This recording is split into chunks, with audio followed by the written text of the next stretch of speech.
നരേന്ദ്രമോദി സർക്കാരിൻ്റെ എല്ലാ തോന്നിയവാസങ്ങൾക്കും വഴങ്ങാൻ കോൺഗ്രസ് എംപിമാരെ കിട്ടില്ലെന്ന് രാഹുൽ ഗാന്ധി പ്രഖ്യാപിച്ചതോടെ ഇന്ന് ലോകസഭ കണ്ടത് കിടിലൻ സമരങ്ങളാണ്. അതോടെ ലോകസഭയിലെ പ്രതിപക്ഷ പ്രതിഷേധത്തിൽ കേരളത്തിൽ നിന്നുള്ള ഡീൻ കുര്യാക്കോസ്, ഹൈബി ഈഡൻ ഉൾപ്പെടെയുള്ള 8 കോൺഗ്രസ് എംപിമാരെ സസ്പെൻഡ് ചെയ്തിരിക്കുകയാണ്. ലോകസഭയിലെ ബഹളത്തിനിടെ സെക്രട്ടറി ജനറലിൻ്റെ മേശപ്പുറത്ത് കയറിയതിനും അവിടുത്തെ കടലാസുകളെല്ലാം കീറിയെറിഞ്ഞതിനുമാണ് ലോകസഭാ സ്പീക്കർ ഈ നടപടിയെടുത്തത്. ഇപ്പോൾ നടന്നുകൊണ്ടിരിക്കുന്ന ലോകസഭാ ബജറ്റ് സമ്മേളനം കഴിയുന്നതുവരെ ഈ സസ്പെൻഷൻ നിലനിൽക്കും. അവർക്ക് അകത്ത് കടക്കാനാവില്ല. സമരം ശക്തമായതോടെ ജനറലിൻ്റെ മേശപ്പുറത്ത് കയറിയതിനും ലോകസഭയിലെ ബഹളത്തിനിടെ സെക്രട്ടറി ജനറലിൻ്റെ അടുത്ത് പോയി കടലാസുകളെല്ലാം കീറിയെറിയുകയും ചെയ്തിരിക്കുന്നു കോൺഗ്രസ് എംപിമാർ. അതായത് മുൻ കരസേനാ മേധാവി MM നരവനെയുടെ ഓർമ്മക്കുറിപ്പിലെ പരാമർശത്തെ ചൊല്ലിയാണ് ലോകസഭ ഇന്നലത്തെ പോലെ തന്നെ ഇന്നും പ്രക്ഷുബ്ധമായത്. അതായത് മുൻ കരസേനാ മേധാവി മനോജ് മുകുന്ദ് നരവനെയുടെ ഓർമ്മക്കുറിപ്പുകളിൽ നിന്നുള്ള ചില ഭാഗങ്ങൾ പ്രതിപക്ഷ നേതാവ് രാഹുൽ ഗാന്ധി വായിച്ചതായിരുന്നു കഴിഞ്ഞ ദിവസം ലോകസഭയിലെ ബജറ്റ് സമ്മേളന ചർച്ചയെ പ്രക്ഷുബ്ധമാക്കിയത്. പ്രസിദ്ധീകരിക്കാത്ത ഓർമ്മക്കുറിപ്പുകളെ ചൊല്ലി ഭരണപക്ഷവും പ്രതിപക്ഷവും തമ്മിൽ അതിരൂക്ഷമായ തർക്കങ്ങൾ ഉണ്ടാവുകയും മുദ്രാവാക്യം വിളികളിൽ എത്തിയതോടെ സഭ നിർത്തിവെക്കുകയും ഒക്കെ ചെയ്തതാണ്.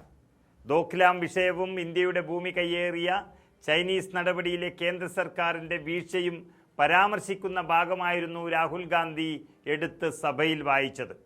മുൻ കരസേനാ മേധാവിയുടെ ഓർമ്മക്കുറിപ്പുകൾ ഇതുവരെ ഔദ്യോഗികമായി പ്രസിദ്ധീകരിക്കപ്പെട്ടിട്ടില്ല. ഇതോടെ മനോജ് മുകുന്ദ് നരവനെ വീണ്ടും ചർച്ചകളിൽ നിറഞ്ഞു. അതിനെ ചൊല്ലി ഇന്നും സഭ അലങ്കോലമായി. ബജറ്റ് സമ്മേളനത്തിൽ ലോകസഭയിൽ രാഷ്ട്രപതിയുടെ പ്രസംഗത്തിനുള്ള നന്ദി പ്രമേയ ചർച്ചയിലായിരുന്നു രാഹുൽ ഗാന്ധി നരവനെയുടെ ഓർമ്മക്കുറിപ്പുകൾ വായിച്ചത്. പ്രധാനമന്ത്രി മോദിയും സഭയിലുണ്ടായിരുന്നു, അതുപോലെ അമിത്ഷായും ഒക്കെ ഉണ്ടായിരുന്നു. അത് മോദിക്കും അമിത്ഷായ്ക്കും ഒക്കെ വലിയ നാണക്കേടായി മാറി. തങ്ങളുടെ കഴിവില്ലായ്മയാണ് എന്ന് നരേന്ദ്രമോദിക്ക് വ്യക്തമായി മനസ്സിലാകുകയും ചെയ്തു. കാരണം ദോക്ലാം വിഷയത്തിൽ കേന്ദ്ര സർക്കാരിനുണ്ടായ വീഴ്ചയും ചൈന ഭൂമി കയ്യേറിയെന്നടക്കമുള്ള വിമർശനമൊക്കെ രാഹുൽ ഗാന്ധി ഉയർത്തിയതോടെയാണ് ഈ പ്രശ്നം വഷളായത്. എല്ലാം കൂടി നാണക്കേടായതോടെ ഇന്നലെ മുതൽ സഭയിൽ ബഹളം തുടങ്ങിയിരിക്കുകയാണ്. സഭ സ്തംഭിച്ചുകൊണ്ടേയിരിക്കുന്നു.